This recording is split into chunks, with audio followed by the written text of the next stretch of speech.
नमस्कार, मैं पायल शुक्ला। आप सभी का स्वागत है N24 न्यूज में। आइए एक नजर डालते हैं अब तक की 25 बड़ी खबरों पर। महाराष्ट्र के बारामती से सांसद सुप्रिया सुले ने कहा, फरवरी में बजट सत्र के दौरान वह राजकोषीय घाटे का संसद में उठाएगी मुद्दा। उन्होंने श्वेत पत्र दिलाने की मांग की।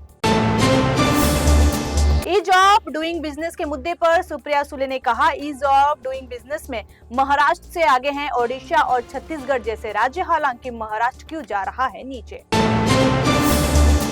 वक्फ संशोधन विधेयक पर विचार कर रही संसद की संयुक्त समिति ने मसौदा रिपोर्ट और संशोधित विधेयक को बहुमत से किया स्वीकार। विपक्षी गुट में शामिल उद्धव ठाकरे की पार्टी शिवसेना ने विधेयक पर जताई असहमति।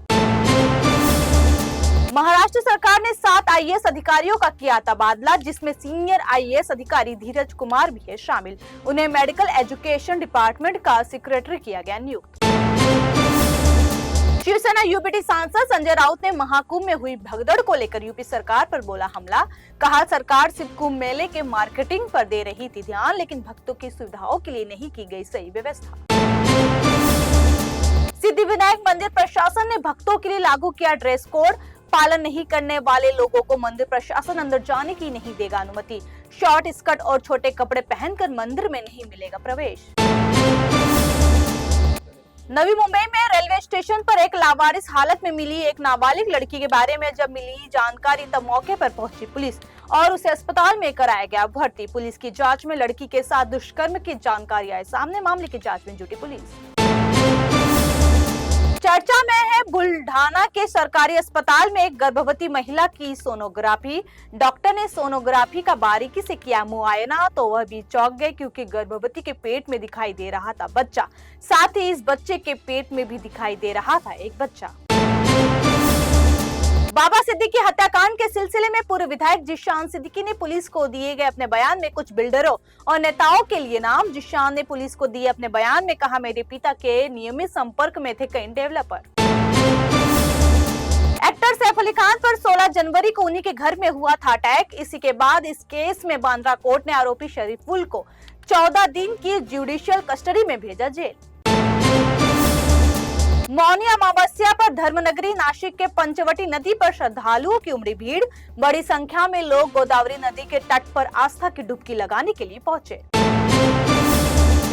महाकुंभ के दूसरे अमृत स्नान पर्व मौनी अमावस्या से पहले प्रयागराज के संगम क्षेत्र में मची भगदड़। हादसे में 17 से ज्यादा लोगों की हुई मौत और 50 से ज्यादा लोगों के घायल होने की जताई गई संभावना। आज दोपहर 12 बजे तक करीब 4 करोड़ 24 लाख श्रद्धालुओं ने लगाई आस्था की डुबकी। यूपी सरकार ने दी जानकारी, आज तक पवित्र स्नान करने वाले श्रद्धालुओं की कुल संख्या हुई 20 करोड़ से अधिक। महाकुंभ में मौनी अमावस्या पर मची भगदड़ को लेकर पीएम मोदी ने जताया दुख। उन्होंने ट्वीट कर कहा, प्रयागराज महाकुंभ में हुआ हादसा है अत्यंत दुखद। जिन श्रद्धालुओं ने अपने परिजनों को खोया उनके प्रति है मेरी गहरी संवेदनाएं। सभी घायलों के शीघ्र स्वस्थ होने की करता हूं कामना। राष्ट्रपति द्रौपदी मुर्मू ने महाकुंभ में हुई घटना पर जताया दुख। कहा, प्रयागराज महाकुंभ में भगदड़ की घटना है अत्यंत दुखद। मैं हताहत हुए श्रद्धालुओं के परिवारजनों के प्रति करती हूँ शोक संवेदना व्यक्त। ईश्वर से करती हूँ प्रार्थना, घायल हुए सभी श्रद्धालु शीघ्र हो स्वस्थ। बिहार के सीएम नीतीश कुमार ने घटना पर दी प्रतिक्रिया। उन्होंने लिखा, प्रयागराज महाकुंभ में हुई दुर्भाग्यपूर्ण घटना में श्रद्धालुओं की मृत्यु के अत्यंत दुखद शोक संतप्त परिजनों के प्रति है गहरी संवेदना। घायलों के शीघ्र स्वस्थ होने की करता हूं कामना। दिल्ली दंगों के आरोपी शरीफाउर रहमान को कोर्ट से मिली राहत। दिल्ली की कड़क डडुम्मा कोर्ट ने 3 फरवरी तक दी कस्टडी पैरोल। कोर्ट ने चुनाव प्रचार के लिए दी है कस्टडी पैरोल। दिल्ली में 76वें गणतंत्र दिवस के समापन समारोह का विजय चौक पर होगा आयोजन, जहां बीटिंग रिट्रीट के दौरान मधुर धुनों के बीच भारतीय सेना की शौर्य प्रदर्शन की दिखाई जाएगी झलक। प्रतापगंज सीट पर बीजेपी प्रत्याशी के समर्थन में रैली करने पहुंचे थे पीएम मोदी। जब पीएम मंच पर पहुंचे तो बीजेपी उम्मीदवार ने उनके छुए पैर, जिसके बाद पीएम ने उनके 3 बार छुए पैर।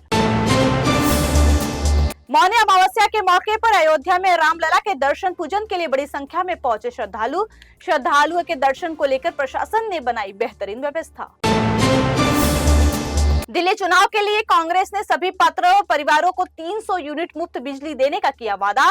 कांग्रेस ने कहा प्रत्येक गरीब परिवार की एक महिला को देंगे हर महीने 2500 रुपए। पीएम मोदी ने दिल्ली की आम आदमी पार्टी की सरकार पर साधा निशाना। कहा आज दिल्ली कह रही है कि अब आपके नहीं चलेंगे झूठे वादे। अब दिल्ली की जनता चाहती है बीजेपी की डबल इंजन की सरकार। प्रधानमंत्री नरेंद्र मोदी ने दिल्ली के गोंडा में चुनावी रैली को किया संबोधित। पीएम ने आपके जहर वाले बयान पर बोला हमला। कहा कोई कैसे बोल सकता है कि हरियाणा की सरकार ने यमुना में जहर घोला। उन्होंने कहा पानी के लिए दिल्ली वालों को छोड़ा गया माफिया के भरोसे। प्रयागराज महाकुंभ में हुई भगदड़ के बाद अखाड़ों का हुआ अमृत स्नान। 13 अखाड़ों ने बारी बारी से किया मौनी अमावस्या पर पवित्र स्नान। अखाड़ों पर हेलीकॉप्टर से हुई पुष्प वर्षा। मुंबई के पवई इलाके में एक चौंकाने वाली घटना आई सामने, जहां एक बिजनेसमैन को उसके दोस्त ने ब्लैकमेल कर 80 लाख रुपए की मांगी फिरौती। बिजनेसमैन की शिकायत पर फिरौती और ब्लैकमेलिंग का मामला हुआ दर्ज। फिलहाल के लिए इतना ही। देश और दुनिया की तमाम बड़ी खबरों के लिए जुड़े रहिए N24 न्यूज से। साथ ही N24 न्यूज के social media platform YouTube, Instagram और फेसबुक को लाइक, सब्सक्राइब और शेयर करना ना भूलें।